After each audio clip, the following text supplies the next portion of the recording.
ఆ music directors కూడా ఎంతో కష్టపడి చాలా రిహార్సల్స్ ఇచ్చి, అంటే ఘంటసాల గారు లవకుశ, ఒక లవకుశ చాలండి మాకు జీవితంలో, మా జీవితం పండడానికి ఒక లవకుశ చాలు, ఒక భక్త ప్రహ్లాద చాలు.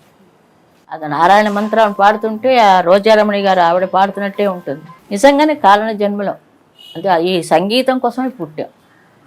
ఇదే మాది. ఒక ఆయన అన్నాడు, ఆయన ఒక డాక్టర్ గారు సౌత్ ఆఫ్రికాలో అన్నారు, సుశీల గారిది ప్రపంచం అంత స్టేజీ, ప్రపంచం అంతా స్టేజ్ తనది, నాకు ఇంకేమీ లేదు, అందరూ తన వాళ్ళే, ఆవిడకి ఇంకోటి ఏమీ లేదు, ఆవిడ కారణ జన్మరాలు, ప్రపంచం అంతా స్టేజ్ అంటే ప్రపంచంలో ఎక్కడికి వెళ్ళినా స్టేజ్ మీద పాడతారు కదా. అవునవును, చాలా చక్కటి మాట అన్నారండి ఆయన. ప్రధానంగా అందరు మ్యూజిక్ డైరెక్టర్స్ మిమ్మల్ని ప్రోత్సహించిన మాట వాస్తవమే. ఆయన ఎక్కువగా మీకు స్ఫూర్తినిచ్చి మీకు డైరెక్షన్ ఏర్పరిచింది తొలినాళ్లలో, ఇలా ఉండాలి పాట అన్నది. ఒక్కరి పేరే చెప్పమంటే ఎవరి పేరు చెప్తారు మీరు ఇవాళ? పెండియాల గారు. పెండియాల గారి, అంతే కదా. ఆయన చెప్పినట్టు పాట ఇంకెవరు అంతలా చెప్పరండి. ఆయనకి పాడడం రాదు, ఆయన పాడింది నాకు అర్థం అవ్వదు. అర్థం అవ్వకపోతే ఎలాగా? నాకు సంగీతం తెలుసు, నోటేషన్ రాసుకోమంటారు, ఆ నోటేషన్ రాసుకున్న తర్వాత ఆ సంగతిలో అందం తెలుస్తుంది. ఒక్క పాటలో ఒక అందం. బిజీ రికార్డింగ్లు ఒక టైంలో అయితే మీరు పొద్దున్నుంచి రాత్రి వరకు అసలు ఎడతెరిపి లేకుండా రికార్డింగ్లు అయ్యేవి మీవి. ఆ టైంలో బిజీగా ఉన్న ఆ రోజులు తలుచుకుంటే ఇప్పుడు ఏమనిపిస్తుంది? అలా అలా అలా సాగిపోయిందా? అలసట తెలిసేదా మీకు అసలు? లేదమ్మా, పాడుతుండగా ఈ క్లాసికల్ వాయిస్ కదా, పాడుతుండగా బాగా షార్ప్కి వెళ్ళిపోతుంది వాయిస్. ఇంకా తిండి మీద దేని మీద ఉండదు, కాఫీలు తాగడం పాడేయటం. రాత్రి 2 అయినా సరే ఇంకా చాలా ఫాస్ట్గా ఉంటుంది. ఎప్పుడు రాత్రి 2, 3 అవుతుంది రికార్డింగ్స్ అయ్యేటప్పుడు. ఎంఎస్ విశ్వనాథం గారిదే అసలు 2, 3, 4 కూడా అవుతుంది. ఒకసారి జీకే వెంకటేష్ గారితో ఏదో ఒక పాట పాడాను, పొద్దుట 6 గంటలైంది ఇంటికి వచ్చేటప్పటికి. రిహార్సల్స్ చేసినా కూడా అప్పుడు స్టూడియోల్లో చేసేవారు కాదు, ఫ్లోర్స్ ఉంటాయి కదా, ఫ్లోర్స్లో రికార్డింగ్. సాలూరి రాజేశ్వరరావు గారితో మీరు పాడిన పాటలు కూడా చాలా చాలా గొప్ప పాటలు, అందరితో గొప్ప పాటలు అయినా కూడా వారి పాటలో ప్రత్యేకత మీకు ఏ అంశం బాగా నచ్చేది? ఆయన ఒక డివోషనల్ చేశారండి, కృష్ణ వందే జగద్గురు. లలిత లవంగ లతా పరిశీలన కోమల మలయ సమీరే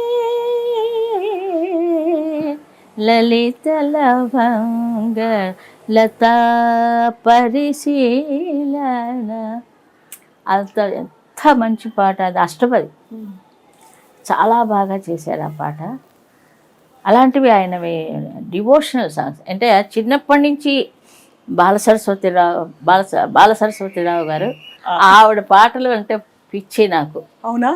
చాలా చిన్నప్పుడు అవే పాడుకున్నదాన్ని. 9-10 ఏళ్ళకి ఆ పాటలు పాడేదాన్ని. ఆదినారాయణరావు గారు ఉన్నారే, మంచి అసలు ఒక వెరైటీ మ్యూజిక్ ఇచ్చారండి ఆయన. ఆయన అంతా ఈ మరాఠీ స్టైల్ ఎక్కువగా ఇచ్చి ఎక్కువ సంగతులే. పూజకు వేళరా అను స్టార్టింగే సంగతితోటి పూజకు అంటారు. అది మామూలు పాడే వాళ్ళ దగ్గర కొంచెం మిస్ అవుతుంటుంది.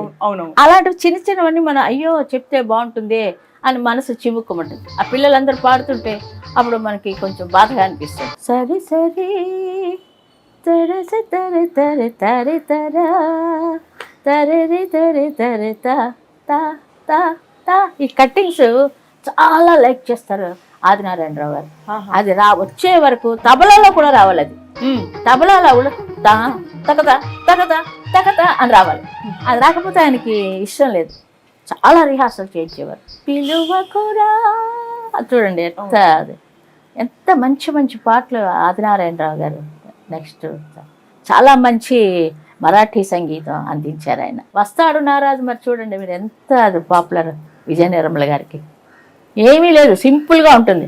వస్తాడు నారాజు ఈ రోజు రాని వస్తాడు నెలరాజు అంటే అది మనకి స్వతహాగా గొంతుకులో ఉన్నది వస్తున్నది అంతే.